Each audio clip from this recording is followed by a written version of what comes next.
welcome to Aunt Tony's Fried Chicken. And today we're talking about Seattle. Welcome everybody to Sorgy Stories. This is the game plan, and today we're talking about Seattle's food to fill your belly. So we've got some great fried chicken, cheese curds, and a lot of fish and seafood. Oh, hold on, I forgot. That come from that neck of the woods. Prosciutto. Oh. Your number one pick, by the way, goes right to the first thing that you were talking about. Yes. So they're the number one chicken place according to Yelp. They've only been in business for a few months. I love the name of the place. Cookies Country Chicken. A very southern thing. They got fried chicken. They got fries and an additional side. But it is the particular type of fried chicken that you love. It is chicken tenders! That's a theme on this channel, if you already haven't seen it. Well, you didn't steal my line this time. I mean, just the fact that they opened up so recently, yeah. And they're number one when it comes to specifically chicken tenders tells you they're doing something right. And what's interesting as well about this place, and you're going to find it a lot in Seattle because they have so many microbrews, it is right next to a microbrew. So if I'm not driving, I can maybe go right over there and grab a beer, nothing more than that while I'm with him, and enjoy. In a whole bunch of different locations in Seattle, including the Central District, there is a really cool chain restaurant that opened up that is an African-American owned chain that's been around for years. It is Ezell's famous chicken, and they've got homegrown fried chicken. I think we've heard homegrown before. Check out the Atlanta restaurant video. They're a homegrown fried chicken restaurant chain. It's not just the fact that they have chicken tenders, but how you order them. They've got chicken tenders by the pound. It'll go crazy at this place. I would be eating. Okay, we would have to stay in Seattle for a week, or we'd have to get it cooler on the airplane that would have ice that would stay good, and then we could use the chicken tenders. Pack some dry ice. Yep. Yeah, bring it back to Milwaukee. Yeah. Or the train if we take the Empire Builder. Which would be awesome. Yes, absolutely. We will leave a video about a Amtrak trip somewhere here. Up here, sort of, yeah. Or down there, wherever you want to go. Wherever you want to go, it might be over there. It might be over there, up here, down there. I don't know. Speaking of taking you on a different direction, that's like that segue. Number 3 is a different favorite food of yours. It is. Nope. Cheese curds!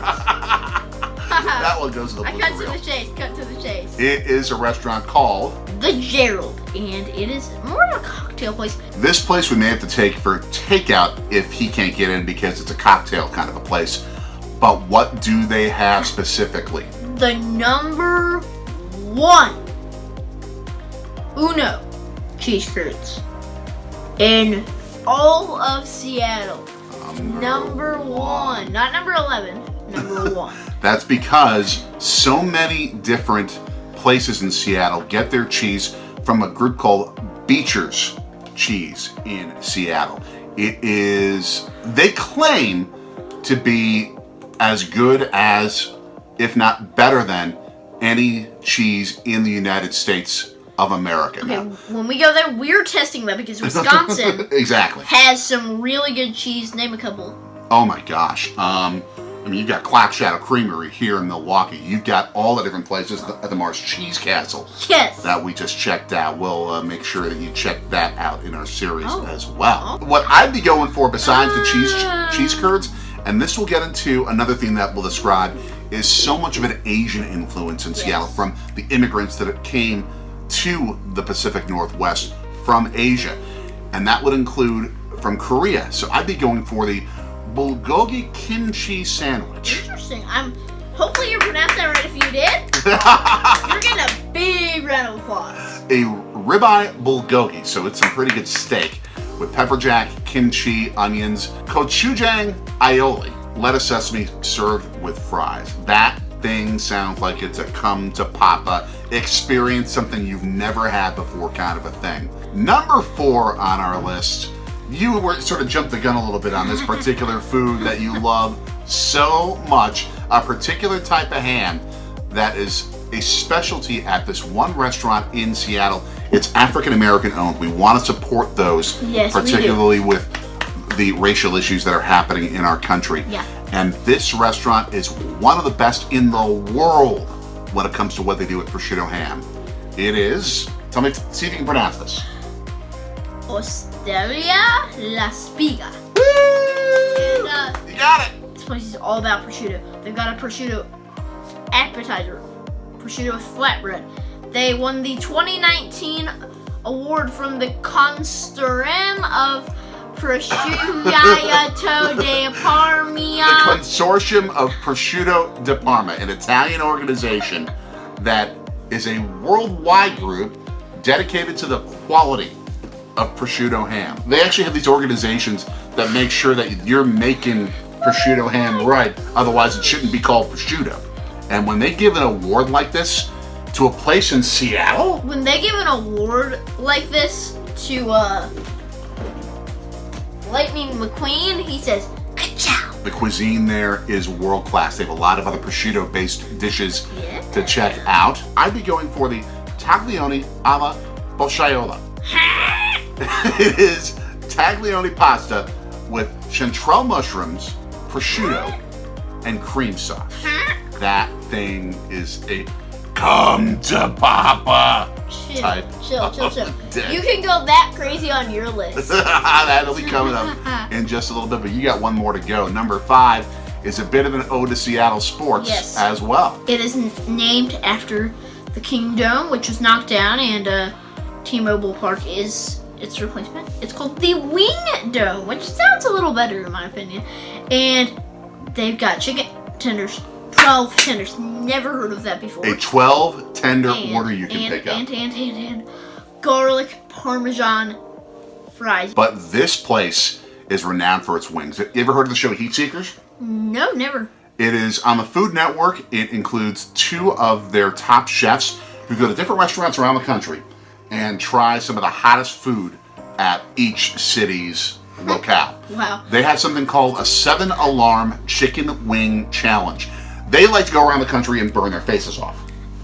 Do they have to go to a hospital? Because they should have paramedics on call all the time. That's the safety Stanley side of me. Here's the beautiful thing about this place, though. If you eat those 7-alarm chicken wings, you can dive right into the Puget Sound and pull your mouth off because it's right on the water. That is awesome. I literally go, ah! And then there would be like a little bit of in my mouth, and then I have to go to the hospital and get like all the seaweed out of my mouth. Yeah. And all the fish out of my mouth. Ugh. That wouldn't be fun. My top 5 restaurants have nothing to do with seaweed, but a lot to do with fish in some cases. The first doesn't, though.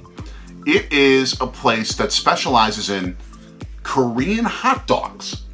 Korean hot dogs on a stick. American hot dogs are a thing. Korean hot dogs are not a thing in Milwaukee. This is Chun rice dog, specialized from one of my favorite YouTubers, which is Mikey Chen, who does a lot of food reviewing, especially Asian food reviewing. He picked up a Korean sweet potato mozzarella dog. Oh my gosh. And the cheese pull you can get from this dog is bigger than a Chicago-style pizza. The cheese is all inside this sweet potato fried mozzarella dog. Oh my gosh. Come to Papa times 2 for something like this. Times 2? Times 10 for you. Perhaps.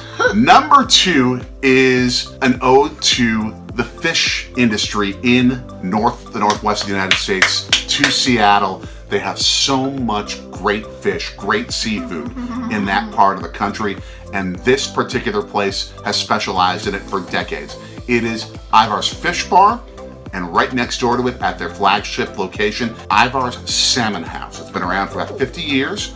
It's a sit-down restaurant with view downtown where you have to get dressed up a little bit. Yeah. I mean, their fish bars are just sort of, you go up to the counter and you get some really good fish. Yeah. but this takes the cake. Oh, let me... You've got some good stuff you'd like there, even though you didn't pick it. It is called chicken saltimbocca. Okay. Chicken, prosciutto, mozzarella, with pears, and some lemon butter sauce. I might have picked them if this would have been fried chicken, but I would love to try fried chicken. If there are any restaurants watching this and you've got this with fried chicken, call us up right after coronavirus since we'll be there. But what I'm really going for at this place is Seattle's signature fish, their salmon. And Ivar's is one of those spots that has made it a specialty, a staple of their restaurant. They do some of the best around, and not just in Seattle. Another part of Seattle culture, as we've mentioned, is the Asian food influence. Because of the Asian influence in that part of the country, they have a pretty renowned Chinatown. One of the great Chinese restaurants that's not in Chinatown, though, you gotta go up to Kirkland, Washington, is a place called Northern Dumpling House. Now, when we were in San Francisco, you saw me go to town on dim sum, right? The pork buns. Yeah. Oh my gosh, the pork buns. This place has not just pork buns, but pan-fried pork buns and dumplings. YouTuber Mikey Chen said, quote, "They blew my mind. They blew my mind." Who are you impersonating? Nobody, just someone like a Seattle rock musician going, "They blew my mind." They blew my mind. They're that good. I gotta check that place out. You know who blew my mind? Christian Yelich, the 2018 MVP, Giannis Antetokounmpo, where he goes, What does that have to do with Chinese food? Nothing. Oh, by the way, basketball. Seattle. Here's something it has to do with Seattle. Supersonics. NBA, bring back the Supersonics, please. Again, the king of tangents here. But you gotta check out the dumplings and the pork buns at this place. My number 4 is maybe the best clam chowder in America. They claim that they do. The best New England clam chowder. Better than Boston? Better than Baston. Baston. It is Pike Place Chowder. They have 2 locations. One's in Pike Place, that great seafood market right by the water in Seattle. We don't recommend that you go there. Go instead to the location at Pacific Place, which is nearby, because the lines are a ton shorter. You make sure that you go there, though, because they claim to have America's #1 ranked New England clam chowder. They even won the New England Chowder Fest award for that 4 consecutive years. World's best is what we need to check on next. North America's best, and then world's best. Let's see how far they get there. And you can eat this puppy in a bread bowl, and here's why it's so good. It doesn't just have clams. It's got bacon, cream, and herbs and spices. But the fact that you add bacon to it, oh my gosh. Oh my gosh. Oh my gosh. I'm in heaven at this place. We got one more to go. I know. One more to go. My number 5 pick stays with the seafood theme, absolutely. And it is an ode to so many different types of seafood that you can find in Seattle. It's called Rock Creek Seafood and Spirits. A couple things that they're fantastic at. One is brunch, and one of those involves eggs, which I know you've grown to love very recently. I love a good scrambled eggs. Got a ham scrambled with caramelized apples, cheddar, whatever shallots are, fingerlings, and arugula. I know what arugula is. Yeah, you don't have to have all that stuff on it, but also caramelized apple and ricotta beignets. Think like a flatbread Interesting. with some really sweet and savory apples and ricotta cheese. You might go off on that. You absolutely might. What I'd be going for would be their bacon and oyster benedicts. Their There eggs you go, benedicts again. with I'm out. bacon Bye. and oysters. I'm back. Along with lemon Dijon hollandaise. But for dinner, now you're ridiculously talking. Oysters, Rockefeller. Oysters are the super expensive type of food where it's like $3 per, but it's so good it's worth it. How about having that with Newski's bacon, made in Wausau? Bacon! This time I'm really out. back. You should do like a time lapse of you being alone. That'd be funny. Along with perhaps my favorite dish on their menu, Nia Bay rockfish and shell stew. Pacific perch. Perch is a kind of a fish that we have with a lot of Friday fish fries here in Wisconsin. But then add clams, mussels, and a roasted tomato broth with parsley, basil, bruschetta, and olive aioli. But also their desserts, which include s'mores and chocolate. Chocolate mousse. Mousse with graham crackers. Chocolate mousse? Like actual parts of a mousse? No. Chocolate mousse. Oh, thank God.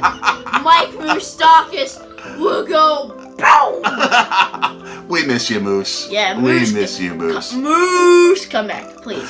But this includes chocolate mousse, graham crackers, and yes, marshmallows in a very gourmet version. You know that type of thing that you stick on a stick, the marshmallow, and you melt the chocolate and stick in a graham cracker? Yeah. This is a world-class version of it. Now, there are so many restaurants, though, in Seattle that we weren't able to squeeze into our top 5. We could have easily done top 10s Oh, yeah. in Seattle.